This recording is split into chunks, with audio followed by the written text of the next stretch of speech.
पता नहीं उसे चूड़ियां क्यों इतनी पसंद थी। उसके उम्र की बाकी लड़कियां गुड्डे गुड़ियों के साथ खेलती थी और वो चूड़ियों पे मरती थी। मैं हर 8वें दिन शहर से दवाई लेने के लिए जाता तो उसे जरूर पूछता, बेटा तेरे लिए क्या लाऊं?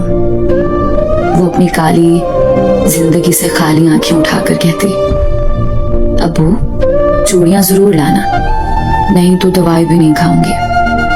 हालांकि उसके पास कई किस्म की चूड़ियां जमा हो गई थी। मैं लाकर देता जो था, मैं सैल्यूट मारकर कहता, यस सर। मेरे सैल्यूट पर वो हंस पड़ती, अपनी कमजोर बाहें उठाकर गले लग जाती और मैं उसके बालों में मुंह छुपाकर आंसू छुपाने की कोशिश करता। खुदा ने एक ही औलाद दी थी। मेरी साबिर बीवी साइमा और मैं उसे जान से भी ज्यादा चाहते थे। 7 साल की थी। रोज रोज बीमार रहने पे चेकअप के बाद इंकशाफ हुआ कि कैंसर उसके खून में सरायत कर चुका है। हमारी तो दुनिया अंधेर हो गई।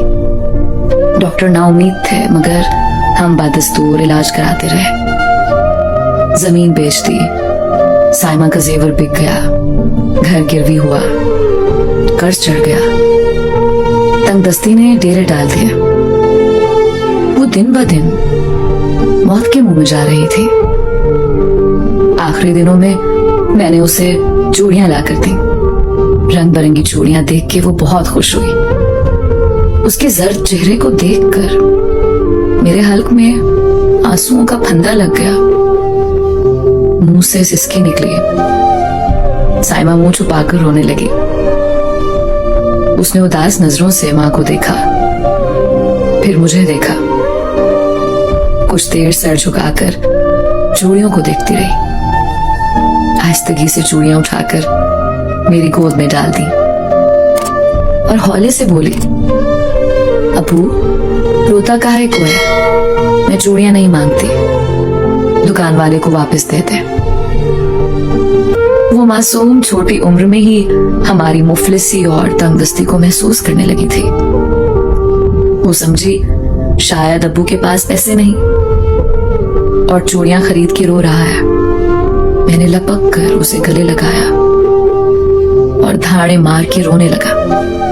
चंद रोज बाद वो हमें हमेशा के लिए छोड़कर चली गई, सहन खाली कर गई। कई रोज बाद यूं ही बेइरादा और बेख्तियारी के आलम में आज मैंने फिर चूड़ियां खरीदी, छोटी छोटी रंग बिरंगी चूड़ियां।